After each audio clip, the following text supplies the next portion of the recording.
ప్రతిసారి ప్రతి మన్వంతరంలో కృష్ణుడు వస్తాడు. ప్రతి ఒక్కొక్క టైం ఉందనమాట. దాంట్లో మళ్ళీ వెంకటేశ్వర స్వామి వస్తుంటారు. యుగ యుగానికి వీళ్ళు వస్తూనే ఉన్నారు. ఇది ఆయన ఏమి ఇప్పుడు రాలేదు, ఎప్పటి నుంచో ఉన్నారు. కాబట్టి అది స్థాపించబడే మూర్తి కాదు. ఒక చిన్న మాట చెప్పాలంటే, ఒక ఆఫీస్ రన్ చేయడానికి ఎంత కష్టపడతామండి మనము. అట్లాంటి టెంపుల్ని ఎవరండి అంటే ఇంకా ప్రొటెక్ట్ చేసేది ఇన్ని ఇయర్స్ నుంచి? That is Venkatachala Swami. That is the power, supreme power అంటే వెంకటాచల స్వామి. అది మూర్తి కాదు, అది రాయి కాదు, అది power. It has just took a form of Balaji. అది పవర్. అది ఎలా తెలుసుకోవాలి అంటే కళ్ళతో తెలుసుకోలేము. అది అనుభూతి చెందాలి. అనుభూతి చెందడానికి ట్రావెల్ ఇన్సైడ్. గురువు నుంచి మంత్రం తీసుకోండి, మీకు అర్థమవుతుంది వెంకటాచల స్వామి అంటే ఎవరు. ఆయన అక్కడొక్కడే లేరండి, అన్ని చోట్ల ఉన్నారు ఆయన. అందుకోసం చాలామందికి అవుతుందండి. ఎక్కడో తమిళనాడులో మొన్న ఒక అన్నయ్య మెసేజ్ పెట్టాడు, అక్క నాకు ఇక్కడ కనిపించాడు స్వామి అనేసి. మొన్న చదువుకునే వాళ్ళు ఏమంటారు, అదేంటి ఇక్కడ ఎలా కనిపించాడు? సిగ్నేచర్ స్టూడియోస్లో అన్నయ్య ఉంటే నాకు ఇక్కడ ఎలా కనిపిస్తారు అంటాం మనం. అది మనిషి, ఆయన స్వామి, ఆయన ఎక్కడైనా కనిపించచ్చు. అది అర్థం చేసుకోవాలి అంటే యూ హ్యావ్ టు డూ సాధన. Is always that. త్రికాలజ్ఞుడు. ఎలాంటి సాధన జరగాలి? గురువుని ఫస్ట్ అయితే ఆశ్రయించాలండి. గురువు మనకు సాధన మార్గం చూపిస్తారు. కలియుగంలో చెప్పాలి అంటే నామ సాధన, నామస్మరణ. మీ పని చేసుకుంటూ మీరు, ఎందుకంటే మీరు పని దేంతో చేస్తారండి? బిజీ అంటారు కదా, మీరు దేంతో పని చేస్తారు? బాడీతో పని చేస్తున్నాం. జివ్వ అయితే ఖాళీగా ఉంటుందిగా. దీంతో రామకృష్ణ రామకృష్ణ హరి రామకృష్ణ హరి రామకృష్ణ హరి రామకృష్ణ హరి రామ్ అనండి. మీకు తెలియకుండా ఆ జివ్వతో ఎప్పుడు మీ మైండ్లో కంటిన్యూ నడుస్తుంది, మీకు అర్థం కూడా కాదు. నిద్రలో నుంచి కూడా నామస్మరణ వస్తుంది. మీ పని ఏది ఎఫెక్ట్ అవ్వకుండా ఈజీగా భగవంతుడిని అర్థం చేసుకోవాలి, రీచ్ అవ్వాలి అంటే ఏకైక నామ సాధన మాత్రమే. ఒక బాహుబలి లాంటి సినిమాలో చూస్తే హీరోని ఫ్యాన్ బేస్గా తీసుకున్నటువంటి ఆడియన్స్ ఎంతోమంది. అలాంటి రామాయణంలో ఒక వీరుడి కాదని చెప్పాలన్నా, ఒక మంచి హస్బెండ్ గురించి చెప్పాలన్నా, ఇంకా 100 రకాల గుణాలు ఆయనలో చెప్పాలన్నా, అలాంటి రాముడి గురించి కంప్లీట్ రామాయణాన్ని తెలుసుకున్న తర్వాత మీరు ఏ రకంగా తీసుకున్నారు? ఏ రకంగా రాముడి గురించి చెప్పాలి అని అంటే ఓన్లీ అంటే రామాయణం అంత ఒక ఎత్తు అయితే రాముడి వరకే ఎలా అర్థం చేసుకొని ఎలా ప్రొజెక్ట్ చేయాలి అని అంటే చెప్తారు ఈ తరానికి ఆయన హీరోగా? మెయిన్ అయితే ఇప్పుడు రాముడు విలన్ ఎవరికి అంటే ఆడవాళ్ళకు. అంతే కదా. ఏంటిదండి రాముడు అంటారు అంటే ఫెమినిస్ట్. సీతమ్మను వదిలేశారు అంటారు. బట్ నన్ను కనుక అడిగితే నీకు ఎలాంటి భర్త కావాలంటే నేను ఒక స్త్రీగా చెప్పాలి కదండి. స్త్రీత్వం ఉన్న స్త్రీనే కదా నేను. అంటే అంటారు కదా, నువ్వు స్త్రీ ఉంటే నీకు అర్థమవుతుంది అంటారు. కాబట్టి చెప్తున్నాను నేను ఒక స్త్రీగా కనుక ఆలోచిస్తే రాముడు లాంటి భర్తే కావాలి. ఎందుకంటే చాలామంది ఆయన వదిలేశారు అనుకుంటున్నాను, కానీ ఆయన ఒక్కడే ఉన్నాడని ఎవరు ఎందుకు అర్థం చేసుకోవట్లేదండి. అంటది అందగాడు, చక్రవర్తి మహారాజు. అండ్ స్వయంగా గురువు చెప్తున్నారు, నువ్వు మ్యారేజ్ చేసుకోవచ్చు, పెళ్లి చేసుకోవచ్చు, నేను ఏకపత్ని వ్రతుడిని అని సీతమ్మ యొక్క విగ్రహాన్ని పెట్టి యజ్ఞాలు చేస్తున్నాడు, కానీ వేరే వివాహం చేసుకోలేదో. ఇప్పుడున్న జనరేషన్ ప్రాబ్లం ఏంటిదంటే ఎఫైర్స్ ఉన్న హస్బెండ్స్ ఉన్నారు. అలాంటి ఉన్న సమయంలో కూడా మీకు రాముడు విలన్ లాగా కనిపిస్తున్నాడు. బట్ అంత దూరం ఉంది, చుట్టూ అంత అందమైన కుమారికలు ఉండి, ఒక ప్రిన్స్గా ఉండి, రాజుగా ఉండి, ఎన్నో వివాహాలు చేసుకునే ధర్మబద్ధంగా పర్మిషన్ ఉండి కూడా సీతమ్మే నా భార్య అని చెప్పాడే, దానికన్నా ఇంకా ఆదర్శం ఏం కావాలండి? The best husband I can say, best father I can say, best son I can say, best brother I can say. So మీరు అది కళ్ళతో మీరు అర్థం చేసుకుంటే మీకు అర్థమవుతుంది. ఒకసారి కంపేర్ చేయండి. నేటి పిల్లల్ని, ఎంతోమంది పిల్లలు కని బాధపడుతున్నారు, మా పిల్లలు మమ్మల్ని అడగట్లేదని. వాడికి రాముడు చరిత్ర చెప్పండి. మీరు చిన్నప్పుడే చెప్పుంటే వాడు అలా ఉండేవాడు కాదు. మీ భర్తలకి చిన్నప్పటి నుంచే కనుక రాముడు చరిత్ర చదివితే బెస్ట్ లవ్ స్టోరీస్ రామాయణ అండి. మీకు తెలుసో తెలియదు, రామాయణంలో ఉంటుందన్నమాట. వాళ్ళిద్దరూ మాట్లాడుకోకుండా ఒకరితో ఒకరు అంటే సంభాషణ చేసేవారు. అది రామాయణం. ఆ ఉంగరం కావాలి అంటే రాముడు చెప్పలేదు కేవటికి ఇవ్వాలి అంటే. అలా ఆయన మా స్వామివారు ఏదో ఇవ్వాలి అనుకుంటున్నారు అనేసరికి అమ్మవారు సువర్ణ ముద్రిక తీసిచ్చిందండి. మీరు 10 రూపాయలు తీయాలంటే ఏంటండి అనే కాలంలో ఏం చెప్పకుండా అర్థం. That is the best love story అండి. చాలామందికి తెలియదు. వాళ్ళు ఏమనుకుంటారంటే మన పురాణ లవ్ స్టోరీస్ లేవు అంటారు. I see there are so many love stories ఉన్నారు. నిజంగా ప్రేమించాలి అంటే దాంట్లో నుంచి నేర్చుకోండి. ప్రేమ అంటే ఏంటిది? చిన్న చీటికి మాటికి డివోర్స్ ఇవ్వడం కాదు. ఏదో ఒక గుణం తక్కువ భార్యలో భర్తలో ఉంది అంటే వదిలేయడం కాదు. తను నా భర్త వదిలేసినా కూడా నా రాముడికే నేను చెందుతాను అని చెప్పే సీతమ్మ తల్లి తను అంటే ఒక రాజుగా సీతమ్మ రాణి సీతమ్మను వదిలేసినా కూడా రాముడు మాత్రం సీతకే చెందుతాడు అని చెప్పిన బెస్ట్ లవ్ స్టోరీ కన్నా ఇంకేముంటుందండి. గురుగారి దగ్గరికి వెళ్ళినప్పుడు నాకు శ్రీకృష్ణుడు కావాలి అని కృష్ణ ఇస్ నిర్భయ. నిర్భయత్వం అంటేనే పరమాత్మ.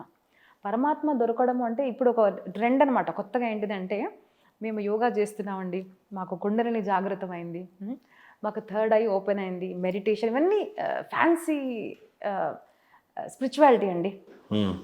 మొన్న మా అన్నయ్య చెప్తున్నాడు, ఇంత చిన్న బట్టలు వేసుకుంటారు శిల్ప, ఏదో బొట్టు పెట్టుకొని కంఠంలో మాల వేసుకొని మేము డివోటీ అంటారు, నేను ఏం చెప్పాను నాకు అర్థం కావట్లేదు అన్నాడు. So first thing is your culture, your Krishna will teach you modesty, loving your self. So అందరి చుట్టూ ఎలాంటి వస్త్రాలు వేసుకున్నా నేను పూర్తిగా వస్త్రాలు వేసుకున్నప్పుడు I feel proud of my self, first thing.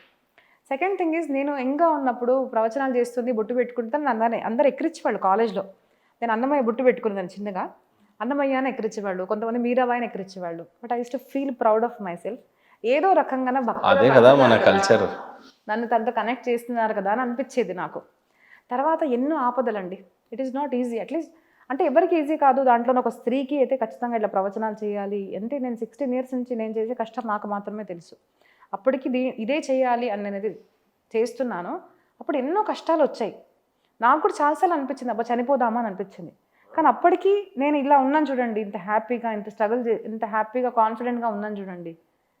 దానికి కారణం ఏంటి తెలుసా? నిర్భయత. నేను ఆన్ స్క్రీన్ చెప్తున్నాను, నాకు 100 rupees కూడా మంత్లీ ఇన్కమ్ లేదు ప్రస్తుతానికి, బికాజ్ ఐ డెంట్ టాస్క్. నేను ఎప్పుడు అడగలేదు. నాకు ఏమనిపించేదంటే మన భారతదేశం చరిత్ర అంటే ఏంటిది అంటే, ఒకరు ప్రవచనకర్తగా చెప్తున్నారు అంటే, నేను ఇప్పుడు ఇట్లా నేను సింపుల్ డ్రెస్సెస్ వేసుకునేదానండి. ఏం చూశాను అంటే డ్రెస్ పట్టి మనిషిని రెస్పెక్ట్ ఇవ్వడం మన సమాజంలో.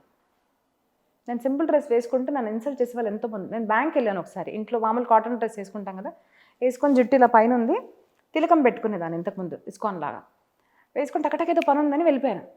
ఎవరమ్మా నువ్వు, ఉండు బయట అన్నాడు. ఐ జస్ట్ థాట్, అంటే అదర్ దాన్ ఒక స్పిరిచువల్ ప్రవక్తగా, hello I'm a well educated person, right? But అదే నేను ఇట్లా షార్ట్స్ వేసుకొని హెయిర్ ఓపెన్ చేసి ఇలా వెళ్ళాను అనుకోండి, నేను ఎల్కేజీ చేసినా కూడా మేడం ప్లీజ్ రండి అంటారు. That is our culture. అలా మారిపోయింది మన కల్చర్. సో నేను ఇంత చేసి, నేను నా డ్రెస్సెస్ బట్టి, నా బట్టలు బట్టి, నేను బైక్ మీద ఇప్పుడు కూడా వెళ్తాను. చాలామంది అంటారు కారు ఉండదు నాకు, క్యాబ్ చేసుకొని వెళ్తాను పని ఉంటే, బట్ నా వర్క్స్ చేసుకోవడానికి నేను బైక్ నడుపుతాను. శిల్ప నువ్వు బైక్ నడుపుతావా అంటారు.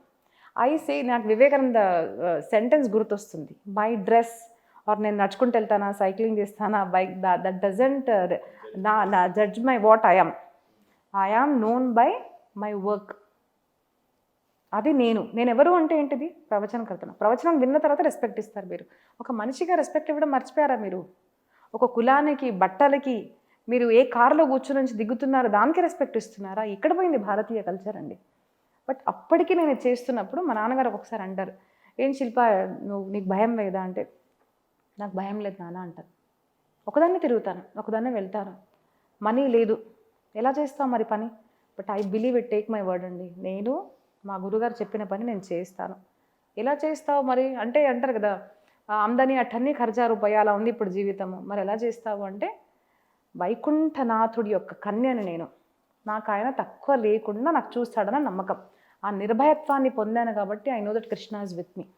ఎంటైర్ భాగవతం అంతా చూసి, మహాభారతం అంతా చూశాక కృష్ణుడిని రీప్రజెంట్ చేయాలి, ఈ యంగ్స్టర్స్కి పరిచయం చేయాలి, మీకు అర్థమైన విధానం ఓవరాల్గా చెప్పాలి అంటే ఏం చెప్తారు? అధరం మధురం వదనం మధురం నయనం మధురం హసితం మధురం హృదయం మధురం గమనం మధురం మధురాధిపతి అఖిలం మధురం మధురాధిపతి రఖిలం మధురం. That is Krishna. ఆయన మాట అందం, ఆయన నడక అందం, ఆయన హృదయం అందం, ఆయన ఆచరించే ప్రతి ఒక్క లీల అందం. He is changing life. ఎందుకో ఊరికే అట్రాక్ట్ అయిపోతారు కదా కృష్ణునికి అలా. After 5000 years is attracting people. That is Krishna. అంతే కదండి, 5000 years ముందు వెళ్ళిపోయాడు కదా, అంతే కదా. అసలు మీరు లేరు అనుకుంటారు కదా, but is changing lives, is attracting people. కర్షతీతి Krishna, that is Krishna.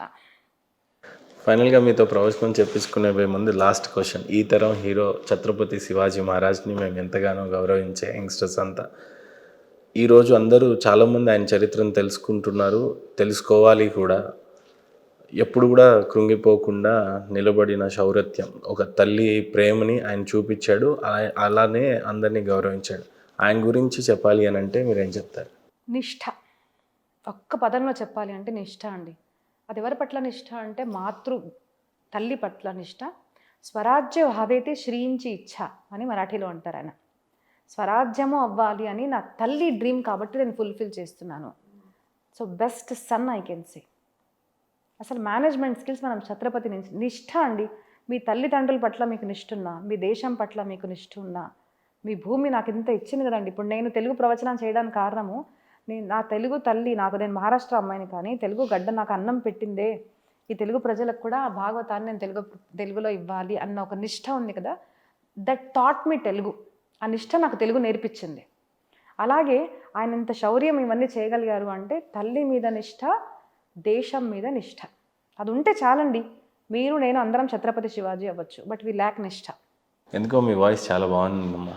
Starting నుంచి కూడా ప్రవచనం చెప్పబోయే ముందు ఒక్కసారి ఏదైనా మంచి పాట పాడతారేమో అని అనుకుంటున్నా. మంత్రం కూడా ఏదైనా చదివితే ఇంకా మంచిదే. అంటే మంత్రాలు ఆడవాళ్ళు చదివారు. I follow that. ఓకే, శ్లోకం చెప్తాను. శ్లోకం. శ్రీకృష్ణ గోవింద హరే మురారే, హే నాథ నారాయణ వాసుదేవ, ప్రద్యుమ్న దామోదర విశ్వనాథ, ముకుంద విశ్వం భగవన్ నమస్తే. గురుర్బ్రహ్మా గురుర్విష్ణుః గురుర్దేవో మహేశ్వరః, గురుః సాక్షాత్ పరబ్రహ్మ, తస్మై శ్రీ గురవే నమః. ఇవి 2 శ్లోకాలండి. పాట అంటే తెలుగు పాటే పాడతాను నేను. ప్లీజ్. స్మర వారం వారం, స్మర వారం వారం, మానస స్మరనంద కుమారం. స్మర వారం వారం,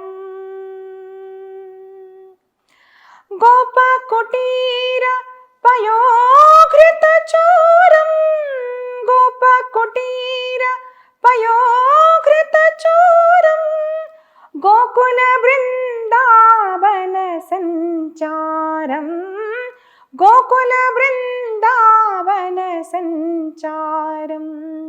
స్మర వారం వారం, మానస స్మరనంద కుమారం. స్మర వారం వారం. ఎన్ని టాలెంట్స్ ఇచ్చాడమ్మా మీకు అసలు. డాన్స్ కూడా చేస్తాను. Dance also I love. That is what Krishna is. నృత్యం చేస్తాడు, పాట పాడతాడు. మేము ఆయన డివోటీస్ కదండి. So we dance, we sing for Krishna.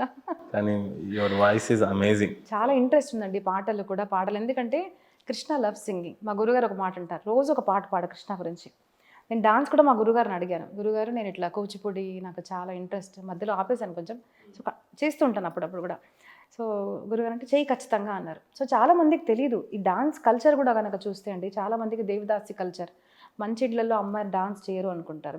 వెరస్ మనం కనుక చూస్తే గణపతి నాట్యం చేస్తాడు, శివుడు నాట్యం చేస్తాడు, పార్వతి అమ్మవారు నాట్యం చేస్తుంది, కృష్ణుడు నాట్యం చేస్తాడు. గోపికలు ఒక ప్రసంగం వస్తుందండి. గోపికలకి నా కృష్ణుడికి డాన్స్ అంటే ఇష్టం కదా, మరి నేను నేర్చుకోవాలి అంటే ఎవరి దగ్గరికి వెళ్ళాలి? Best teacher is Parvati Mata. అక్కడికి వెళ్ళి ఆవిడ దగ్గర థౌజండ్స్ ఆఫ్ ఇయర్స్ నాట్యం నేర్చుకున్నట్టు మనకు పురాణాల్లో స్టోరీస్ వస్తాయి అన్నమాట. That is what dances. Because చాలా మందికి చెప్తాను, మీ పిల్లలకి ఖచ్చితంగా డాన్స్ నేర్పించండి, పాట నేర్పించండి మీరు. ఎవ్రీథింగ్ మన కల్చర్లో ఉంది. ఎందుకంటే చూడండి, ఇప్పుడు డాన్స్ చేస్తుంటే యతో హస్త తతో దృష్టి. ఇప్పుడు మేము ఏదైనా చేయి పెట్టామనుకోండి, ఆ చేయి దగ్గర నీ కళ్ళు ఉండాలి. యతో హస్త తతో దృష్టి, యతో దృష్టి తతో మనః. మన మనసు అక్కడ ఉన్నప్పుడు అంటే నువ్వు కేంద్రితం చేస్తేనే నువ్వు చేయగలిగేది. రైట్ చేస్తున్నావు, లెఫ్ట్ చేస్తున్నావు. డాక్టర్ శ్వేత అడాటి అని ఒకటి ఉన్నారండి, పాడ్కాస్ట్ ఆవిడ వింటుంటాను. She a neurologist. తను ఏం చెప్పిందంటే, మీరు రైట్ హ్యాండ్తో చేసే పని లెఫ్ట్ హ్యాండ్తో చేయండి, మీ బ్రెయిన్ షార్ప్ అవుతుంది అన్నారు. I thought this is what is our Indian culture. అంతే కదండి. సరిగమ పధని సా ని ధ ప మ గ రి సా. సో పైనుంచి కిందికి వెళ్తున్నారు, ఉల్టా మాట్లాడుతున్నారు. శ్లోకాలు కూడా ముందు నుంచి చదవాలి, వెనక చదవాలి. మంత్రాస్లో వేదిక్ మంత్రాస్ కూడా అలాగే ఉన్నాయి. That is the reason.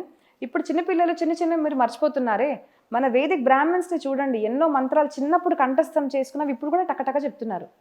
Dance చేస్తుంటే మేము రైట్ ఏదైతే చేస్తామో అదే సేమ్ లెఫ్ట్లో చేస్తాం కదా, ఎలా చేయగలుగుతున్నాము? That is what is the Indian culture. మీరు పెట్టుకున్న బొట్లు 3 ఉన్నాయి. బ్లాక్, ఇది పసుపేమో మరి నాకు తెలియట్లేదు, అది ఇంకోటి ఏంటి 3? ఏవి లేదండి, యాక్చువల్లీ ఇది మనకు ఆజ్ఞా చక్రం అనమాట. మనకి ఇక్కడ ఎప్పుడు కూడా వేడిగా ఉండాలి. దట్ ఈస్ ద రీజన్ కుంకుమ ఎప్పుడు మీరు ఇక్కడ పెట్టుకోవాలి అంటారు. ఇది ఇక్కడ ఈ పాయింట్ చూడండి, ఇక్కడ పెడతాను నేను, ఇది ఈ పాయింట్స్ మనకు కుంకుమ పెట్టుకోవాలి ఓకే తల మీద. కానీ ఇది మనకు ఈ టిక్లీ అలవాటు అయిపోయింది కదా. సో ఫేస్ నా చిన్నప్పుడు నేను చూసేసరికి ఇప్పుడు నేను పెట్టుకోలేదు అనుకోండి, వింతకు కనిపిస్తాను. ఓకే, దీనికి ఏం అసలు వాల్యూ లేదు, ఆ టిక్లీకి అలవాటు అయిపోయింది కాబట్టి పెట్టుకుంటాను నేను. Versus haldi is good for health అంటారు కాబట్టి మనకు హల్దీ కుంకుమ అమ్మవారికి పెడతారు కదా, అది దానికి ఒక ప్రతీకం. అండ్ దిస్ ఇస్ ప్రతీకం ఆఫ్ శక్తి, అమ్మవారి యొక్క తిలకం. మీరు తిలకం ధరించడం ప్రారంభం చేయండి, కృష్ణ తిలకం కానివ్వండి, మీ సాంప్రదాయం అనుసారంగా you will feel lot of energy in your body. మీరు చూడండి, బొట్టు లేకుండా ఉంటే, బొట్టున్నప్పుడు ఉంటే చాలా తేడా ఉంటుంది, నాకు తేడా అనిపిస్తుంది. సో ఇది అమ్మవారి యొక్క కుంకుమ అండి, అమ్మవారిని పూజించి పెట్టి తిలకము, that gives immense energy. So ఇది వేడిగా ఉండాలి. వేడిగా పెట్టేది ఏంటిది అంటే kumkum. Kumkum is made from haldi only. It gives immense energy. Third eye కూడా ఓపెన్ అయిపోతుంది బెంగ లేకుండా. Then haldi only for female or male can? Haldi ఫీమేల్సే పెట్టుకుంటారు. అంటే మహారాష్ట్ర సైడ్ అయితే మాకు హల్దీ కుంకు పెట్టుకునే అలవాటు కాబట్టి పెట్టుకుంటాను. అండ్ హల్దీస్ అంటే ఒకటి మాంగలికం, మంచిది, మాంగలికం అంటే మంచిది అంటారు. సో హల్దీ పెట్టుకునే ఒక సాంప్రదాయం. యాక్చువల్లీ కుంకుమ is also haldi only. So ఫైనల్గా ప్రవచనం చెప్పాలి 2 తెలుగు రాష్ట్ర ప్రజలకి. శ్రీమద్ భాగవతం యొక్క మహాత్మ్యం మీకు చెప్తాను షార్ట్లో. సో ఒక 6 చాప్టర్స్లో మనకు శ్రీమద్ భాగవతం అంటే మనము ఏదైనా పని చేస్తుంటే, మేము ఇది పని చేస్తే మాకు ఫాయిదా ఏంటిది, మాకు ఏమొస్తుంది అని మనం అడుగుతాం కదా. ఈ మాట వ్యాసుల వారికి ఎప్పుడో తెలుసు, ఏదో ప్రయోజనం రావాలి కదా, ప్రయోజనం రావాలి కాబట్టి ఈ గ్రంథం చదివితే ఏమొస్తుంది అని ప్రతి ఒక్క గ్రంథానికి గ్రంథ మహాత్మ్యము మనకు స్కంద పురాణంలో ఉంది. అన్ని గ్రంథాల యొక్క మహాత్మ్యం మనకు స్కంద పురాణంలో ఉంటుంది. సో శ్రీమద్ భాగవతంలో మహాత్మ్యము స్కంద పురాణము, పద్మ పురాణం రెండిట్లో వచ్చింది. సో వ్యాసుల వారి ఆజ్ఞ ప్రకారంగా, అంటే మేము నార్త్ ఇండియాలో ఫాలో చేసే కల్చర్ ఇది. పద్మ పురాణ అంతర్గతంగా ఉన్న ఒక 6 చాప్టర్స్ 6 అధ్యాయాల్లో ఉన్న శ్రీమద్ భాగవత మహాత్మ్యము అనేది మేము ఎప్పుడు కూడా ప్రారంభం చేసి, తర్వాత శ్రీమద్ భాగవతం మొదటి స్కందం నుంచి మేము ప్రారంభం చేస్తాం. 7 రోజుల్లో ఇలా ఉంటుంది. సో దాంట్లో 6 చాప్టర్స్లో ఉన్న ఒక సారం నేను మీకు చెప్తాను. సో శ్రీమద్ భాగవతం అంటే ఎవరు, ఏంటిది అని మనం తెలుసుకోవాలి కదా. ప్రారంభంలో సచ్చిదానంద రూపాయ విశ్వోత్పత్యాది హేతవే తాపత్రయ వినాశాయ శ్రీకృష్ణాయ వయం నమః. ప్రారంభంలోనే మొత్తం చెప్పేశారు. ఒక్క వర్డ్ అర్థమైతే చాలు. ఏంటిది, ఎవరి కథ అంటే సత్ చిత్ ఆనంద స్వరూపము. ఎవరి గురించి వింటున్నారు అంటే ఆయన సత్యస్వరూపుడు, చిత్ స్వరూపుడు, ఆనంద స్వరూపుడు. సత్యస్వరూపుడు అంటే ఎవరండి? ఇప్పుడు ఉన్నాడు, ముందు ఉన్నాడు, రేపు ఉంటాడు, అంటే ఎల్లప్పుడూ ఉండేవాడు సత్ పరమాత్మ అని అంటారు అన్నమాట. ఎందుకు అంటే కొంతమంది ఇప్పుడు మన ఎవరైనా చనిపోయారనుకోండి, వాళ్ళ ఫోటోలకు మనం దండ వేస్తాము, వాళ్ళ ప్రసాదం చూపించాము. దేవుడికి ఇప్పటికీ మనం ప్రసాదం చూపిస్తాం, మనకు కనిపించినా కనిపించకపోయినా, ఎందుకంటే మనకు తెలుసు ఆయన ఉన్నాడు కదా. సత్స్వరూపం, చైతన్య స్వరూపము.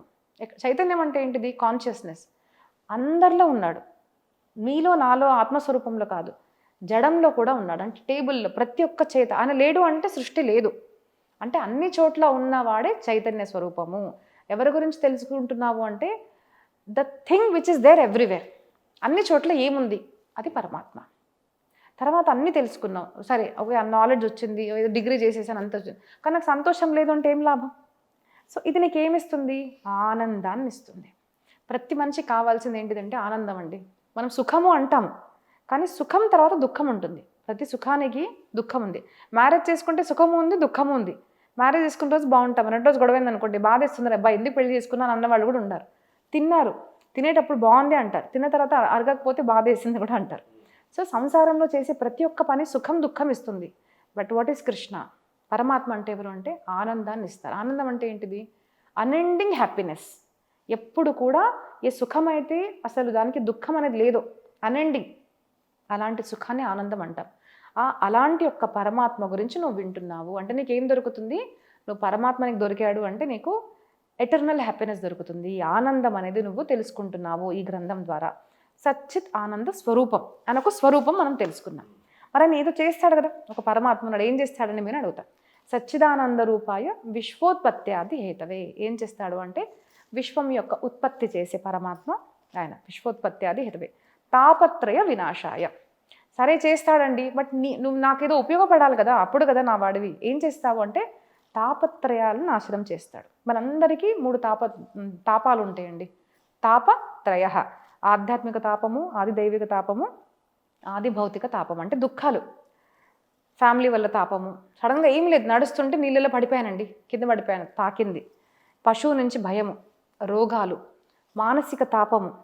దైవిక అంటే ట్రాఫిక్ సడన్గా అవ్వడము, నేను స్ట్రక్ అయిపోయాను, డే అంతా దాంట్లో వేస్ట్ అయిపోయింది. ఎందుకు అలా కలిగింది? దైవికము అంటే something which is not in your control. ఇలాంటివి అందరికీ ఏదో ఒకటి ఉంటుంది. ఈ 3 తాపాలను దూరం చేసేవాడు పరమాత్మ. సో ఆ పరమాత్మ విశ్వాన్ని చేస్తాడు, ఆయన స్వరూపం తెలుసుకున్నాము, పని ఏం చేస్తాడో తెలుసుకున్నాము. విశ్వోత్పత్యాది హేతవే తాపత్రయ వినాశాయ. అలాంటి యొక్క శ్రీకృష్ణుణ్ణి అంటే శక్తియుక్తమైన పరమాత్మని వయన్నుమః మనం అందరం కూడా నమస్కారం చేస్తున్నామని ప్రారంభించారు. ఎందుకంటే పరమాత్మకు తెలుసు ఇప్పటి కాలంలో నామ సంకీర్తన చేయండి అంటే వద్దనిపిస్తుంది. ఇప్పుడు జనరేషన్లో ఇలాంటి వద్దనిపిస్తుంది, కానీ ఏదో కొత్తగా ఇలా చేస్తారండి దేవుడిని చూసి. అదేంటో నాకు అర్థం కాదు. మన దగ్గర ఇలా పెట్టాలి కదా, అదంటే సిగ్గు. ఇంత చదువుకున్న వాడిని నేను ఇలా చేస్తానా? సో వాళ్ళకి తెలుసు కాబట్టి నాకు తెలిసి మేమందరం నమస్కారం చేస్తున్నాంలే స్వామి అని ఆయనకి చెప్పేసుకున్నాడు. వయన్నుమః అనేసి ఆ శ్లోకంతో ప్రారంభించారు. దెన్ నైమిషే నిమిష క్షేత్రే, నైమిషారణ్యంలో ప్రారంభమైంది. ప్రతి ఒక్క పురాణం కూడా మనకు నైమిషారణ్యంలో ప్రారంభమైందండి. మన భారతదేశంలో ఎన్నో అరణ్యాలు ఉన్నాయి, దాంట్లో నైమిషారణ్యకి ప్రాముఖ్యత ఏంటిదంటే ప్రతి ఒక్క పురాణం అక్కడే చెప్పబడింది. ఎలా చెప్పబడింది అంటే దాదాపు 88,000 ఋషులు ఉన్నారు అంటారు. అందరు కూర్చున్నారు. ఒక ఋషిని, ఒక సూత మహర్షిని వ్యాసపీఠం మీద కూర్చోబెట్టి, స్వామి మాకు ఇప్పుడు ఈ పురాణం చెప్పండి, ఈ పురాణం చెప్పండి, ఈ పురాణం చెప్పండి అన్నారు. కాబట్టి అన్ని పురాణాలు కూడా నైమిషం అన్న నుంచి ప్రారంభమవుతాయి. నైమిషారణ్యంలో ప్రారంభం అనమాట. అది అయిన తర్వాత అందరూ ఏం అడుగుతారు? స్వామి కలియుగంలో మనిషికి టైం లేదు, అక్కడి నుంచి ప్రారంభమవుతుంది. మరి విన్న తర్వాత ఖచ్చితంగా రిజల్ట్ వస్తుంది కదా, అది కూడా కావాలి కదండి. మనం రిజల్ట్ వస్తుంది కదండి. అలాంటి రిజల్ట్ ఏదైనా చెప్పండి, మాకు వివేకం కలగాలి. అంటే వీ ఆల్ హ్యావ్ నాలెడ్జ్ అండి, విజ్డమ్ ఎవరికి లేదు. ఎగ్జాంపుల్ చెప్పాలి అంటే drinking is injurious to health, smoking is injurious to health అందరికీ తెలుసు. సినిమా తీసేవాడికి తెలుసు, ఆ డ్రింకింగ్ ఒక పెద్ద పెద్ద మాల్స్ పెట్టేవాడికి కూడా తెలుసు, తాగేవాడికి తెలుసు. కానీ డబ్బులు అక్కడికి వెళ్ళి ఖర్చు పెడతాడు. సో నాలెడ్జ్ ఉంది, బట్ విజ్డమ్ లేదు కదా, దట్ ఐ షుడ్ కంట్రోల్ అనేసి. సో ఆ విజ్డమ్ మనం ల్యాక్ అవుతున్నాం. దట్ ఈస్ కాల్డ్ అస్ వివేకము. సో ఆ వివేకాన్ని మాకు ప్రసాదిస్తుందా, మాకు ఆనందాన్ని ప్రసాదిస్తుందా, మాకు ఖచ్చితంగా కృష్ణ ప్రాప్తిని జరిగేది ఏదైనా చెప్పండి స్వామి అని ఇలా అడిగిన ఒక 5-6 క్వశ్చన్స్ ఉంటాయి. ఇలాగా అడిగిన తర్వాత శ్రీమద్ భాగవత గ్రంథం మనకు ప్రారంభమవుతుంది. అయితే ఇప్పుడు మరి ఇలా మార్గం ఉందా అంటే ఉంది. ఏముందంటే భాగవతం అంటారు. భాగవతమా అదేంటిది అంటారు. భాగవతం అంటే ఏంటిది, ఎప్పుడు చెప్పారు, ఎవరు చెప్పారు, ఎలా ప్రారంభమైంది అనేసి అక్కడి నుంచి మనకు ప్రారంభమవుతుంది. సో ఈ భాగవతం మొదట విన్నది ఎవరు అంటే పరీక్షిత్ మహారాజు. రాజు అంటే పాండవుల యొక్క పౌత్రుడు విన్నాడు. శుక మహర్షి ఎవరైతే శివుడి యొక్క అవతారం అనమాట, ఆయన చెప్పారు. ప్రథమ వక్త శ్రోతగా చెప్తారు. వాళ్ళు చెప్తున్నప్పుడు ఇది మేము విన్నాను, అదే నేను మీకు చెప్తాను సూత మహర్షి చెప్తున్నారు. అయితే ఒకసారి ఏమైందంట, ఆకాశం నుంచి దేవతలు వచ్చారు. దేవతలు వచ్చి పరీక్షిత్ నువ్వు 7 రోజుల్లో చనిపోతున్నావు కదా, నేను నీకు సొల్యూషన్గా అమృతాన్ని ఇస్తాను, కానీ నువ్వు నాకు భాగవతం పుణ్యాన్ని ఇచ్చేసే అంటారు. ఇప్పుడు అలా ఉందండి కల్చర్. మేము డబ్బులు ఇస్తాం, మాకు థర్డ్ ఐ ఓపెన్ చేయండి. మొన్న రీసెంట్గా ఒక అమ్మాయి అనింది నాతో, 3,000లో థర్డ్ ఐ ఓపెన్ అవుతుందంట. నేను బాగుంది, నేను ఇన్ని సంవత్సరాలు చేసినా నాకు ఓపెన్ అవ్వలేదు. సో అంటే అందరికీ సాధన చేయాలని లేదు, కానీ ఫలితం కావాలి, దేవుడు కావాలి. నేను డబ్బులు ఇస్తాను కావాలంటే టైం ఇవ్వను నేను, అలా అయిపోయింది అనమాట. సో ఆయన he was testing, Shuka Maharshi test చేస్తారనమాట పరీక్షిత్ ఏమంటాడు అనేసి. ఆయన అంటారు, నీకు నిజంగానే అది దొరికితే నువ్వు వెళ్ళిపోతావు కదా, నీ దగ్గర ఉంటే నువ్వే యూజ్ చేసుకో, నాకెందుకు ఇస్తావు, నేను మాత్రం నీకు ఫలితాన్ని ఇవ్వను అంటారు. సో భాగవతం ఎక్కడ అంటే డైమండ్ ఎక్కడ, ఒక విరిగిన గాజు ముక్కలు ఎక్కడ, ఇది డైమండ్, అది అలా దొరకదు. డబ్బులతో భాగవతం దొరకదండి.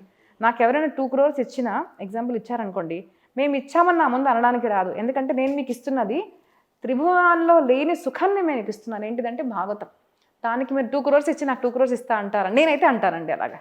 దానికి వాల్యూ కట్టలేం మనము. మీరు ఎంత ఇచ్చినా తక్కువే, మీ జీవితాన్ని మార్చేస్తుంది. సో అలాంటి భాగవతాన్ని కువసుధా కువకథాలోకి అని చక్కగా శ్లోకం చెప్పేసి ప్రారంభిస్తారన్నమాట. సో అక్కడ మనకు పూర్వం ఎవరు విన్నారు, ఎవరైనా ఉద్ధరింపబడ్డారా అనేసరికి ఏదైతే జరిగిందో మనకు నారద మహర్షి ఒక్కసారి హరిక్షేత్రం కురుక్షేత్రే శ్రీరంగం సేతు బంధని అని, ఎప్పుడు వైకుంఠంలో ఉంటాను కదా, పదండి చక్కగా భారతదేశం యొక్క యాత్ర చేద్దాము అని అన్ని యాత్రలు చేస్తుంటే కలియుగంలో చూశారంట. ప్రతి ఇంట్లో కూడా ఆడవాళ్ళు పెత్తనం నడవడము, ప్రతి వాళ్ళు కూడా సహజంగానే అబద్ధాలు చెప్పేవాళ్ళు అనమాట. సత్యం వద అంటాం మనది. అలాంటిది అందరు అబద్ధాలు చెప్పడము, ధనం కోసము ధర్మాన్ని కూడా అమ్మడము, ఇట్లాంటివన్నీ చూసేసరికి బాధపడి కన్యా విక్రియం, ఆడపిల్లల్ని అమ్మేస్తున్నారు. ఇవన్నీ చూసేసి కలియుగం చూసి భయం వేసి అమ్మో బృందావనికి వెళ్ళిపోదాం మనము, స్వామివారి దర్శనం తీసుకుందాం అక్కడికి వెళ్తారు.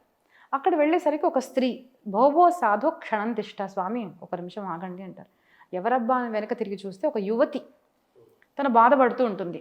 ఏమిటిది అంటే, స్వామి నా 2 పిల్లలు వృద్ధులు అయిపోయారు, నా మీద పడుకున్నారు చూడండి, నా పిల్లలు వృద్ధులు అయ్యారు 2, తల్లి యంగ్గా ఉంది.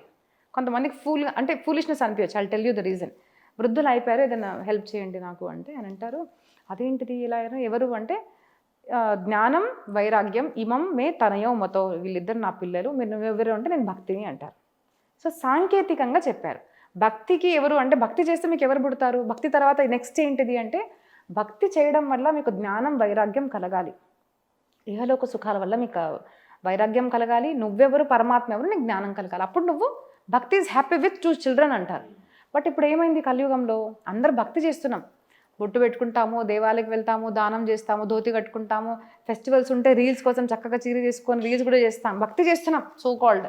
కానీ జ్ఞానం ఉందా? నా పక్కన వచ్చి దేవాలయంలో నా సిస్టర్ కూర్చుంటే నాకు మంచిగా అనిపిస్తుంది, వేరే ఎవరైనా వస్తే ఏ పో అంటాం మనం. అంటే అదే ప్లేస్ లేనప్పుడు నువ్వు నీ సిస్టర్కి ప్లేస్ ఇస్తే నువ్వు వేరే వాళ్ళకి ఎందుకు ప్లేస్ ఇవ్వలేవు, అంతే కదా. సో నా వారు వాళ్ళు వేరే, నేను వేరే తను వేరే, నేను రిచ్ వాళ్ళు పూర్, ఇట్లా డిఫరెన్సెస్తో మీరు బతుకుతున్నారు. బట్ వాట్ ఈజ్ భక్తి? భక్తి ఈజ్ జ్ఞానం. తనలో ఉన్న పరమాత్మ నాలో ఉన్న పరమాత్మ ఒకటే. ఎప్పుడైతే నీకు ఆ దర్శనం అవుతుందో అప్పుడు నీకు భక్తి ఉన్నట్టు అని నాకు చెప్తున్నారు. సో మరి ఎలాగా? మార్కెట్ లేదంట, జ్ఞానానికి వైరాగ్యానికి మార్కెట్ లేదు, మరి నేను బాధపడుతున్నాను ఎలాగా, 2 వృద్ధులు అయిపోయారు స్వామి అంటే, సరే అనేసి వేదము వేదాంతము భగవద్గీత అన్నీ చదివేస్తారు. భగవద్గీత చదివితే కొంచెం లేచి అనమని పడుకుంటాడు వీళ్ళు, ఏం చేయాలో అర్థం కాదు. అయితే అప్పుడు ఆకాశవాణి ఒక సౌండ్ వస్తుంది, దట్ నారద యు గో, నీకు ఎవరో భక్తులు నీకు మార్గం చూపిస్తారు అనేసరికి ఎక్కడికి వెళ్ళాలి, అదేంటిది వేదాంతం చదివితే కూడా లేవలేదా, మరి ఎలాగా అంటే ఆయనకు కూడా అర్థం కాదు. అప్పుడు విశాలాపురం, విశాల క్షేత్రం అంటే బద్రీనాథ్లో వెళ్ళిన తర్వాత సనత్ కుమారులు 4 కలుస్తారు. కలిసిన తర్వాత అంతేనా స్వామి, మార్గం ఉంది, శ్రీమద్ భాగవతం చేయండి అంటారు. మరి మీరే సొల్యూషన్ చెప్పారు కదా, మీరే చేయండి అంటారు. ఎక్కడ చేయాలి అంటే, మనము హరిద్వార్ క్షేత్రంలో చేద్దాం అంటారు. నారద మహర్షి అదేంటిది, పేషెంట్స్ అక్కడ బృందావనంలో ఉంటే ఇక్కడ ఆపరేషన్ ఎలా చేస్తారు అంటారు. Then he says it is చైతన్య స్వరూపం భగవద్గీత. మన దగ్గరండి సంకల్పంతో, ఇప్పుడు మీ పేరు మీద బద్రీనాథ్లో పూజ చేసినా కూడా ఆ పుణ్యం మీకే వస్తుంది, బికాజ్ దట్ ఈస్ పరమాత్మ కదా, అక్కడున్న పరమాత్మ మీలో ఉన్నాడు. సంకల్పం చేసి ఇక్కడ కూడా వస్తుంది, అక్కడ చేద్దాము అంటారు. అప్పుడు సనత్సనందర మహర్షులు భాగవతం చెప్తారు, నారద మహర్షి వింటారు. ఎలా వింటారు అంటే, అక్కడ చాలా ఉంటుంది. ఇప్పుడు చాలామంది అడుగుతారు, అంత అవసరమా ఖర్చు పెట్టడము, ఇన్విటేషన్స్ అవసరమా అంటే, డీటెయిల్గా వచ్చింది, ఇన్విటేషన్స్ పంపించండి ప్లీజ్, 7 days రాకుంటే 1 day అన్నా రండి, పెద్ద మండపం ఉండాలి. ఎందుకండి పెద్ద మండపం? షో ఆఫ్ కాదు. ఇప్పుడు నేను కష్టపడి 4 hours చెప్తున్నప్పుడు మీకు 4 hours, ఆ మనిషికి 7 hours, ఇలా ఎంతమందికి చెప్తాం? So invite as many people as possible. ఒక్క సప్తాహంలో ఎంతమంది వింటే మంచిది కదా. కాబట్టి పెద్ద పెద్ద మండపాలు ఉండాలి, అందరినీ పిలవాలి అని చెప్తారు. ఇలా డీటెయిల్గా ఇచ్చారు, ఎలా పిలవాలి, ఎప్పుడు పూజ చేయాలి, ముహూర్తం ఎలా ఉంటుంది, ఇవన్నీ కూడా దాంట్లో ఇచ్చారు.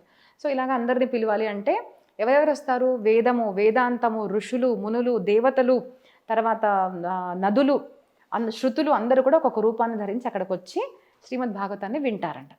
అయితే సప్తాహ శ్రవణం మొత్తం అయిన తర్వాత ఒక తరుణీ స్త్రీ 2 అబ్బాయిలతో, తరుణ అబ్బాయిలతో వచ్చేసి శ్రీకృష్ణ గోవింద హరే మురారి డాన్స్ చేసుకుంటూ వస్తుంది. ఎవరికి అర్థం కాదు కదా, నారద మహర్షికి అర్థమవుతుంది, okay my patient is cured. సాక్షాత్తు భక్తి మహారాణి జ్ఞాన వైరాగ్య తన పుత్రులతో దే ఆర్ క్యూర్ కాబట్టి 2 తరుణంగా అయి వచ్చారు కదా అని. మరి నువ్వు నా కోసం ఇంత చేసావు కదా, మరి నువ్వు ఏదన్నా అడుగు నాతో అంటే, నారద మహర్షి అంటారన్నమాట, అమ్మ ఎవరైతే భాగవతాన్ని వింటారో వాళ్ళ యొక్క హృదయంలో నువ్వు నివసించు అంటారు.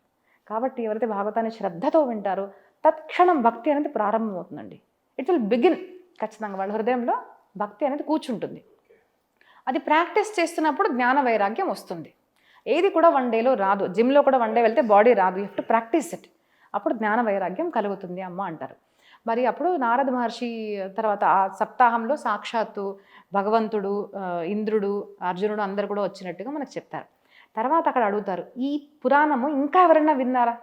అంతే కదండి, నాకు ప్రాఫిట్ అయింది కానీ ఇంకెవరికైనా అయిందా అని ఇంకో క్వశ్చన్ అడిగితే, బతుకున్న మనుషులు కాదు నాయన, చనిపోయిన వాళ్ళు కూడా దీంతో ఉద్ధరింపబడ్డాడు అని మనకు గోకర్ణ ఆఖ్యానము అనేది చెప్తారన్నమాట. సో గోకర్ణుడు ఒక ఆత్మదేవుడు అని ఒక బ్రాహ్మణుడు ఉంటాడు. ఆయనకు పిల్లలు కలగడం లేదు. అంతా ఉంది, సంపత్తి ఉంది, అంతా ఉంది, పండితుడు, మంచి పేరుండి, అంటే ఫేమ్ ఉంది, మనీ ఉంది, మ్యారేజ్ అయింది, అంతా ఉంది. కానీ మనందరూ కూడా అదే ఉంటుందండి లైఫ్లో. అన్నీ ఉన్నాయి కానీ ఏదో ఒకటి ఉంటుంది. That is life. సో అలా ఉండేసరికి నేను చనిపోతాను, ఇంకెందుకు బతుకు, పిల్లలు లేరు అనేసి అట్లా అనిపిస్తుంది అన్నమాట. ఒకరోజు చనిపోవడానికి వెళ్ళిపోతాడు. అప్పుడు ఒక ఋషి కనిపించి, సన్యాసే సర్వథా సుఖం, నాయన ఈ సంసారంలో బతకడంతో సుఖం లేదు, అన్ని మీద మోహం వదిలేసుకుంటే సుఖం ఉంటుంది అంటే, నాకు మీ జ్ఞానం చెప్పకండి స్వామి, ఎందుకంటే వైరాగ్యం లేకుంటే జ్ఞానం స్థిరం అవ్వదండి. వైరాగ్యం ఉండాలి, యూ షుడ్ హ్యావ్ డిజైర్. అప్పుడు మనం చెప్తే వాళ్ళు అర్థం చేసుకుంటారు. సో అంటే చెప్తాను కదా, ఇప్పుడు మీరు యోగా చేయండి అందరూ చెప్తే వాళ్ళకి రాదు. ఎప్పుడైతే అవసరం పడుతుంది చూడండి, అప్పుడు వాళ్ళు వచ్చి సిన్సియర్గా చేస్తారు. సో ఆయన వచ్చేసి నాకు ఏదో ఉపాయం చెప్పండి అంటే ఒక ఫ్రూట్ ఇస్తారు. ఫ్రూట్ ఇచ్చి, నీ భార్యకి ఇది తినమని చెప్పు, అలాగే మంచి ఆచరణ చేస్తే సత్సంతానం కలుగుతుంది. ఈ ఒక్క మాట చెప్తారు. సత్సంతానం వల్లే మనిషి సుఖపడతాడు కానీ సంతానం వల్ల సుఖపడరు నాయన అని చెప్తారు. కానీ ఆయనకు సంతోషం, నాకు పిల్లలు పుడతారు కదా అని వెళ్ళిపోతాడు. భార్యకి ఇస్తాడు. భార్య మోడర్న్ డే అనమాట, మన కలియుగం చూపించారు. అమ్మో ఇప్పుడు నేను పండు తిన్నాను అంటే నేను ప్రెగ్నెంట్ అవుతాను, ప్రెగ్నెంట్ అయ్యాను అంటే నాకు ఇంత పొట్టు వస్తుంది, చాలా బాగా అందంగా ఉంటుందండి, నాకు ఇంత పొట్టు వస్తే నేను నడవలేను, నాకు దొంగలు పడ్డారనుకో నేను పరిగెత్తలేను, అవును నేను ప్రెగ్నెంట్ అయితే మళ్ళీ మా ఆడబిడ్డ వస్తుంది. ఇప్పుడు అదొక ప్రాబ్లం ఉండండి, ఎవరింటికి రావద్దు, కలియుగం ప్రాబ్లం అనమాట. దాంట్లో ఆడబిడ్డలు అయితే అసలే ఇంట్లో ఉండొద్దు. ఆడబిడ్డ వచ్చేస్తుంది, అన్ని తీసుకెళ్ళిపోతుంది, నేను ప్రెగ్నెంట్ ఏం చేయలేను. అవును ప్రెగ్నెన్సీలో చనిపోతారని విన్నాను, ఎందుకు నాకు ఈ బాధలన్నీ, అసలు ప్రెగ్నెన్సీ వద్దు కదా. సరే మరి లేడీస్తో మీటింగ్ అని, కిట్టి పార్టీ మీటింగ్ అనమాట అందరితో. అయితే లేడీస్ అంటారు, సరే మరి తినకు అంటే, అమ్మో తినకుంటే మా ఆయన ఏమంటారు, అవును ఎవరు స్వామీజీ ఇచ్చారంట, ఏమైనా చెడు అయితే అంటే, తీరా నమ్మకం లేదు, అపనమ్మకం కూడా లేదు. ఏం చేయాలి అంటే వాళ్ళ సిస్టర్ చెప్తుంది, ఒక పని చేయి, ఆ ఫలాన్ని నువ్వు గోవుకి తినిపించేసి, నీకు ఆ దాంట్లో ఉన్న పవర్ కూడా నీకు తెలిసిపోతుంది, నువ్వు తినకుండా ఉంటావు. మరి ప్రెగ్నెన్సీ అంటే సిస్టర్ ఐడియా వస్తుంది అనమాట.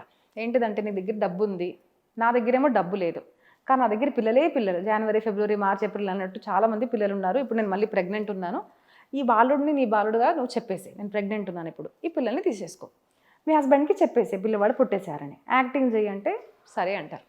And ladies are very good at acting అండి. నేను ఆడదాన్ని కానీ చెప్తున్నాను, అసలు ఆడవాళ్ళు కనుక ఏదన్నా దాస్తే మగవాళ్ళకి ఎప్పటికీ అర్థం కాదండి, పెట్టేసుకుంటారు అంతే కదా.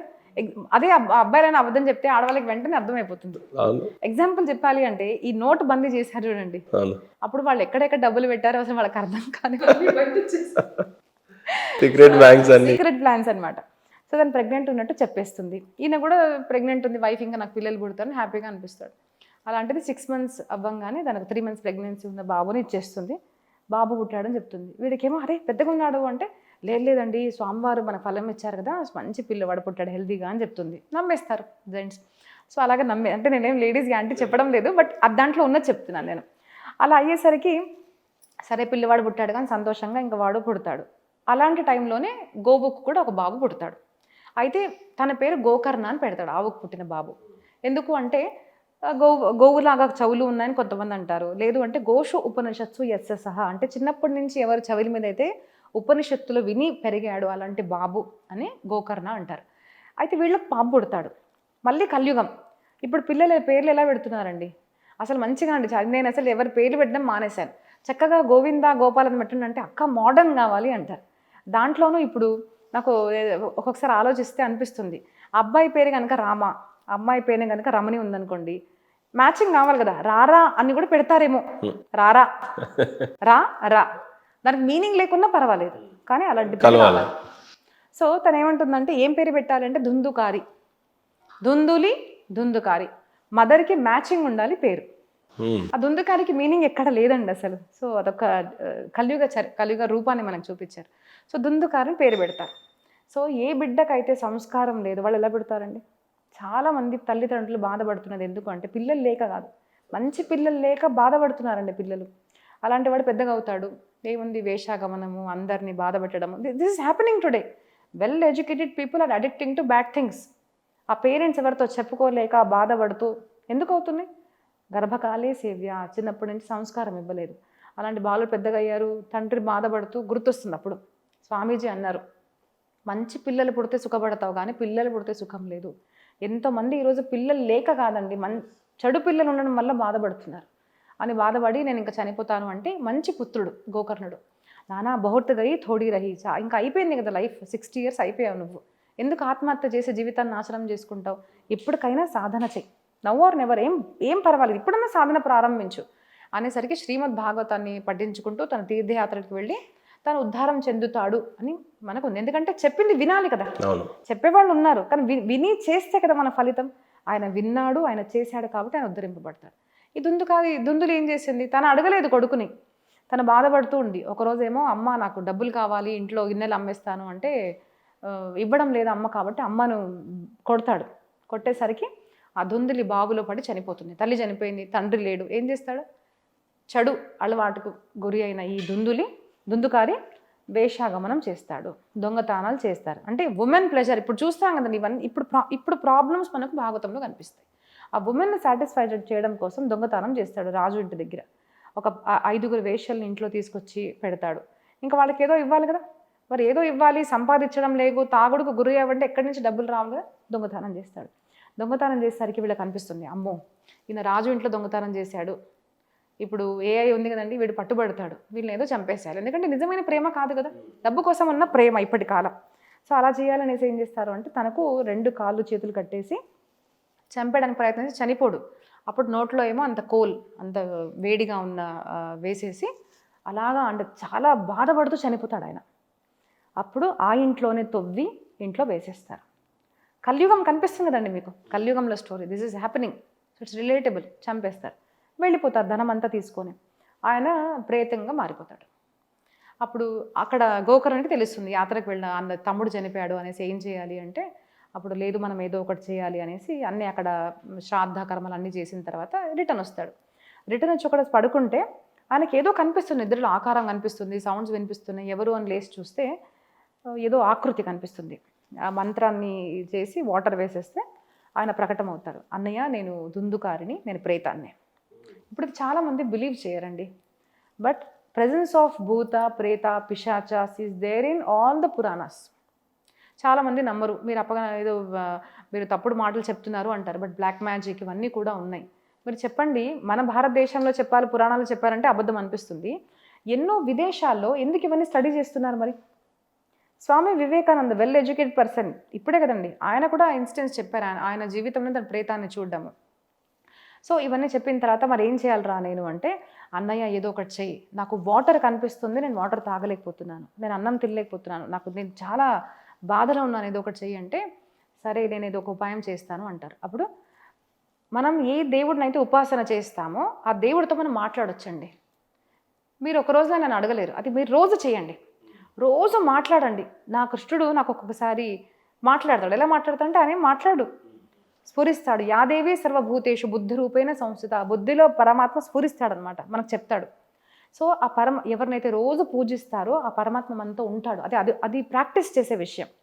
సో రోజు సూర్య ఉపాసన చేసే గోకర్ణుడు ఏం చేయాలి స్వామి అంటే, సూర్యనారాయణ చెప్తాడనమాట, నువ్వు భాగవతాన్ని చెయ్యి అని చెప్పేసరికి భాగవత సప్తాహాన్ని అరేంజ్ చేస్తారు.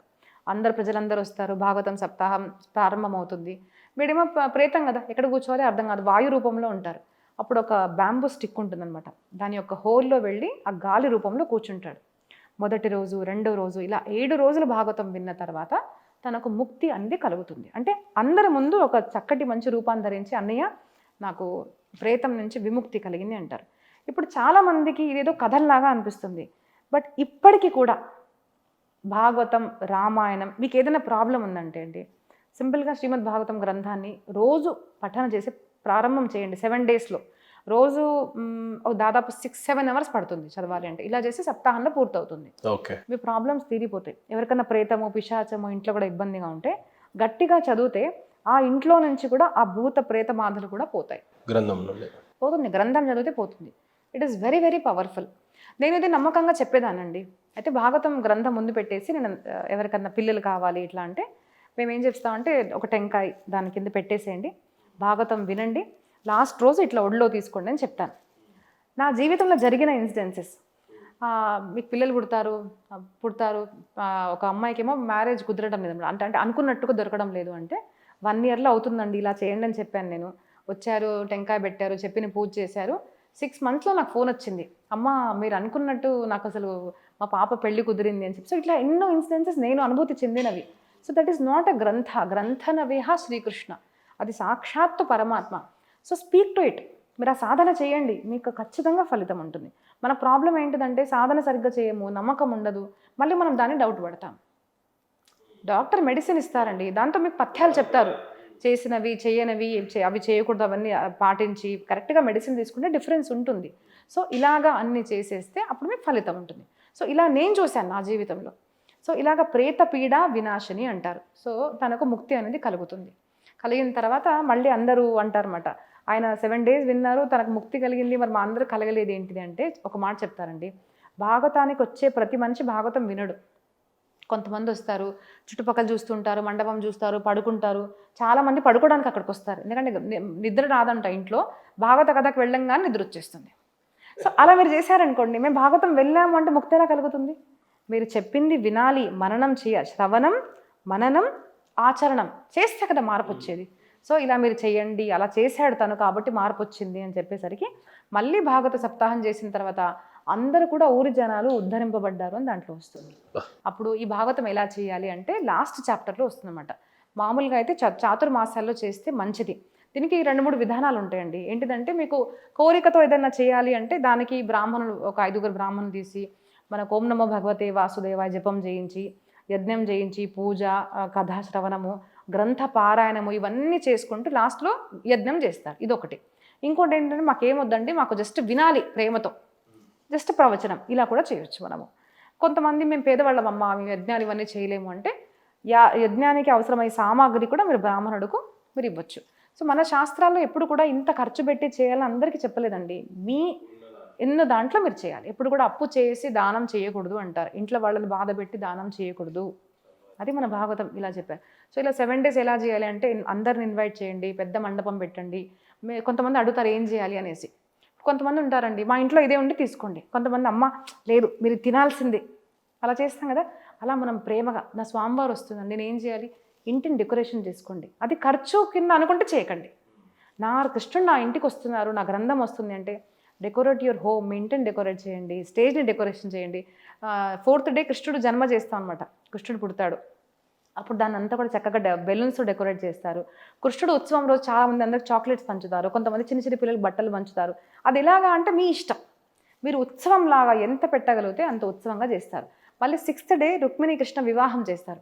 సో చాలామంది వాళ్ళ ఇంట్లో ఉన్న పిల్లలకి రీమ్యారేజ్ చేయడము ఇవన్నీ కూడా ఇట్లాగా చేస్తారు. సో ఇలాగా ఘనంగా చేసుకోవాలి. సో దీంట్లో ఒక జోక్ లాగా చెప్తారండి, అంటే పెళ్ళికి ఎంత ఖర్చు పెట్టాలని దాంట్లో ఉంటుందన్నమాట. సో వివాహేచ, వివాహానికి ఎంత ఖర్చు పెడతారు అంత వివాహం చెప్తారు. సో ఒకరు తెలివిగా అడుగుతారన్నమాట, వివాహం అంటే ఏంటిది, కూతురు పెళ్ళి వివాహం అంటే కూతురు పెళ్ళ, కొడుకు పెళ్ళ, లేదంటే తులసమ్మ పెళ్ళ. ఎందుకంటే తులసమ్మ పెళ్ళి 10-20 రూపాయలు కూడా అయిపోతుంది. కూతురు పెళ్ళి అని కొంచెం తక్కువ పెడతాడు, కొడుకు పెళ్ళి అంటే ఘనంగా పెడతారు, అంటే ఒక్కొక్కరు ఇలాగా. సో ఎంత పెట్టాలి అంటే దేవుడిని మోసం చేయకండి, దేవుడిని మోసం చేయకండి. మీ దగ్గర చాలా ఉంటుంది, ఒక్కొక్క పెళ్ళి సొంతం కొడుకు పెళ్ళి ఉంటే కోట్లు కూడా పెడతారు. అదే ప్రవచనకర్తలు భాగవతం అనేసరికి మాది చిన్న సంస్థ అండి, మేము పెట్టలేమండి, మాకు లేదు అండి, మమ్మల్ని మోసం చేస్తారండి. అంటే మన కోరిక ఉంటుందండి. చాలామంది 7 days వచ్చే వాళ్ళందరికీ కూడా ప్రసాదాలు పెడతారు. మీరు ఎంత పెడితే మీకు అంత వస్తుందండి, అదే నాకు రాదు, ఎంత పెడితే అంత వస్తుంది. ప్రసాదాలు పెడతారు చాలామంది, కొంతమంది దాంట్లో మ్యారేజెస్ చేపిస్తారు, కొంతమందివి చిన్న పిల్లలకి పెడతారు. ఇట్లాగా మీరు ఎంత గ్రాండ్గా మీరు స్టేజ్ అరేంజ్మెంట్ చేసి ఎంతమందిని అంటే అంతమందిని పిలవండి. వేరే దేశాల నుంచి అంటే వేరే ప్రాంతాల నుంచి వచ్చారు అంటే వాళ్ళకు నివాసస్థానం మీరు పెట్టండి, వాళ్ళకు ప్రసాదం పెట్టండి ముందు తర్వాత, ఇలా మీ ఇష్టం. ఖర్చు ఎంత పెడతారంటే ఏం చేశారు మీరు, పరమాత్మ కథ చేశారు, అంతే. పుణ్యం కూడా ఉంటుంది కదండి, మనకు పుణ్యం కావాలి కానీ ధర్మం మాత్రం వద్దు, ఇప్పుడు అలా అయిపోయింది. So it is up to you అనమాట, మీరు ఎంత ఖర్చు పెడతారనేసి. సో మీ వన్ థింగ్ అయింది, ఎప్పుడు కూడా డెప్స్ చేసి మనం ఖర్చు చేయొద్దు. నిజంగానే లేదు అంటే పరమాత్మ ఎప్పుడు కూడా పేదవాడికి పెట్టమని చెప్పడు. మీ పరిస్థితి దేవుడికి తెలిసి ఉంటుంది. సో అలాగ చేయాలి, అందరినీ పిలవాలి, ఘనంగా సంతోషంగా చేయాలి అని మనకు చెప్తారు. సో ఇలా సప్తాహ విధిలో ఎవరైతే వింటారో వాళ్ళకి చాలా మంచిది. సో నేను ఒకటే అంటారండి, పూర్వము మేము అంటే నేను చిన్నప్పుడు విన్న ప్రవచనాలు 9 to 12, 12:31 అలా ఉండేది. మళ్ళీ 3 to 7 ఇలా 7 డేస్లో రోజు 8 hours చెప్పుకునే వాళ్ళం. ఇప్పుడు 4 hours అయిపోయింది నార్త్ ఇండియాలో. ఈ సౌత్ ఇండియాలో 1.5 hour వింటున్నారు. ఇంత నాలెడ్జ్ మీకు ఇంత సమయంలో చెప్పాలంటే ఎట్లా చెప్తాను నేను? కష్టం కదా. మన తర్వాత పేరు పెడతారని తర్వాత వాళ్ళు ఇక్కడ ఇంకోటి ఏం చూశాను అంటే చాగంటి గారు వీళ్ళు చూస్తాను కదా, అంటే నేను వాళ్ళకి పేరు పెట్టడం లేదు, కానీ 40 daysలో భాగవతం చెప్తారండి. ఇప్పుడు ఆలోచించండి, నేను ఒక ఊరికి వెళ్ళాను, 40 days రోజు గంటన్నర నా డే అంతా వేస్ట్ అవుతుంది కదండి. అదే మీ ఊరికి వచ్చాను, 7 daysలో రోజు 4-5 hours చెప్పాను, భాగవతం అయిపోయింది. ఇంకో ఊరికి వెళ్ళాను, 7 days చెప్పాను, అయిపోయింది. 41 days ఏం చెప్తారండి? డే అంతా నేనేం చేస్తాను దాంట్లో? నా టైం వేస్ట్ అయిపోతుంది కదా. నేను ఒక్కటే మాట అడుగుతాను, మీరు 365 daysలో 7 days ఇవ్వలేరా? మీకు టైం లేదు అంటే నేను దొంగను పట్టుకుంటానండి. మీరు పొద్దు నుంచి రాయండి, బ్రష్ చేసి రాత్రి దాకా మీరు చూడండి, ఫోన్లో ఎంత టైం వేస్ట్ చేస్తారు, ముచ్చట్లు పెట్టుకోవడంలో ఎంత టైం వేస్ట్ చేస్తారు, ఒక్క సినిమా సీరియల్ అనుకుంటే ఎంత టైం వేస్ట్ చేస్తారు. అలాంటిది 7 days ఇవ్వలేరా అండి? మన జీవితం మారిపోతుంది కదా. సో 7 days ఇవ్వాలి, సంవత్సరంలో ఒక భాగవతం, 7 daysలో ఒక రామాయణం, ఇలా అరేంజ్ చేయాలి. 10 మందిని పిలవండి. మీకున్న అర్థం దేవుడు ఇచ్చాడు, అందరికీ డబ్బులు ఇవ్వలేదు, మీకు ఇచ్చారు అంటే ధర్మ మార్గంలో మీ వల్ల 10 మంది వినగలుగుతారు. ఇప్పుడు మీ గ్రామం ఉంది, వాళ్ళు డబ్బులు పెట్టుకోగలుగుతారా? పెట్టుకోలేరు కదా. మీరు వాళ్ళకి వినిపించండి, ఎంతమంది విన్నారు అంటే అంత మీకు మంచిదే కదా. డబ్బు ఉన్న వాళ్ళు మంచి దగ్గర పెట్టాలండి, మంచి మహత్కార్యాలు చేయించాలి, 10 మంది మీ వల్ల మంచి మార్గంలో వెళ్ళాలి. అండ్ ఎప్పుడన్నా వినండి, ఒక మంచి జీవితం మారింది అంటే దట్ హ్యాస్ బిగిన్ ఫ్రమ్ శ్రవణం. మంచి మాట వినడం వల్లే మారింది కదా జీవితం. నేను శిల్ప అమ్మ అవ్వడానికి కారణం, శిల్ప నుంచి ఎలా అయ్యాను నేను? మా గురుగారు ప్రవచనం విన్నాను. ఛత్రపతి శివాజీ అవ్వడానికి కారణం రామాయణం విన్నారు. ప్రతి వాడు కూడా మార్పు కలిగింది అంటే మంచి మాట వినడం వల్ల. సో మీరు వింటున్నారు, 10 మందికి వినిపించండి, మంచి కార్యాలు చేయండి, అప్పుడే మీకు అభివృద్ధి అనేది కలుగుతుంది. చాలా బాగా చెప్పారు. ఒక 4 గోడల మధ్యలో ప్రపంచాన్ని జయించే అంత జ్ఞానాన్ని సంపాదిస్తున్నారు. It is there in Bhagavatam, నాదేం లేదండి. జీవిత ఆశయం ఏంటంటే ఏం చెప్తారు శిల్ప గారు? మా గురువుగారు నాకు 16 yearsలో ఉన్నప్పుడు చెప్పారండి, నువ్వు ఇంగ్లీష్లో ప్రవచనాలు చేయాలి. నాకు అప్పటి నుంచి ఒకటే ఉంది, దాని తప్ప నాకు వేరే గోల్ ఏం లేదండి. నాకు పర్సనల్గా కొంచెం ఇష్టం అంటే నాకు డాన్స్ ఇష్టం. I want to continue my dance, అదొకటి నా పర్సనల్. బట్ నాకు ఎంత అయితే అంత లక్షల మందికి ప్రసాదం నేను వితరణ చేయాలి. నార్త్ ఇండియాలో చాలా బృందావనం వెళ్తే అండి, ఆశ్రమాల్లో ఎవరు వెళ్ళినా ప్రసాదం ఉంటుంది. అందరితో ఇప్పుడు నాకు అందరు నమస్కారం చెప్తారండి. నేను అలవాటు చేసి అంటే చాలామంది ఇప్పుడు నాకు జై శ్రీకృష్ణ చెప్తున్నారు. నాకు ఎంత సంతోషంగా ఉంటుందో. ఒక్క మాట అండి, జై శ్రీకృష్ణ, జై శ్రీరామ్, ఒక ఊర్జను మనకి ఇస్తుంది, మన సంస్కృతిని మనకు గుర్తు చేస్తుంది. అక్కడి నుంచే జయ శ్రీరామ్, ఆ శ్రీరామానికి జయం అంటే ఎవరు? శ్రీరాముడు. అక్కడి నుంచి ప్రారంభమవుతుంది. So beginning of great things. So ఇప్పుడు నాకు అందరు జై శ్రీకృష్ణ, జై శ్రీరామ్ అంటున్నారు. సో అందరి చోట ఆ హరినామ సంకీర్తన చేయించాలి. ఎవరి కోసమైతే అన్నమాచార్య ఆకటి వేళల అలపైన వేళలను కీకువ హరినామమే, దిక్కుమరి లేక కీకువ హరినామమే. ఆ నామాన్ని లక్షల మందితో పలికించాలి, లక్షల కోట్ల మందికి కథను చెప్పాలి, కథా ప్రవక్తల్ని తయారు చేయాలి. తర్వాత మెయిన్ ఇంపార్టెంట్ థింగ్ ఈజ్ ఈ మనిషిని మనిషిగా జీవించడానికి ఒక ప్రేరణ ఇవ్వాలండి. మనిషి మృగంగా మారిపోయాడు. చిన్న పిల్లలు రేప్స్, వార్స్, గుడ్లను ధ్వంసం చేయడం. మనిషి మంచిగా ఎక్కడ బతుకుతున్నాడండి? మనిషిగా మారితే చాలు, దేవుడు దొరుకుతాడండి. గొప్ప సంకల్పం అండి. ఎంతోమంది కోట్లాది మంది నోట పలికించాలని కోరుకున్న మీ సంకల్పం చాలా గొప్పది. అది మనస్ఫూర్తిగా సిద్ధింపజేయాలని కోరుకుంటూ థ్యాంక్ యూ సో మచ్. ధన్యవాదాలండి.